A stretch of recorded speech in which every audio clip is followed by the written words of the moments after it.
guys, kakaano ko lang po uwian. So, babalik pa po kami. Teka. So guys, kaya ako nagbablog kasi wala ako magawa. Kaya magvi-video muna ako. Wala si Louie, sayang. Kaya ako pupunta sila dito, hindi ko na.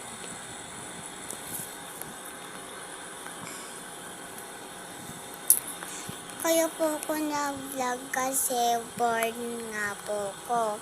Pero wala nga ako magagawa sa vlog. Nagba-vlog lang po ko. So, wala po ako magagawa guys. Kaya naisip ko po na lang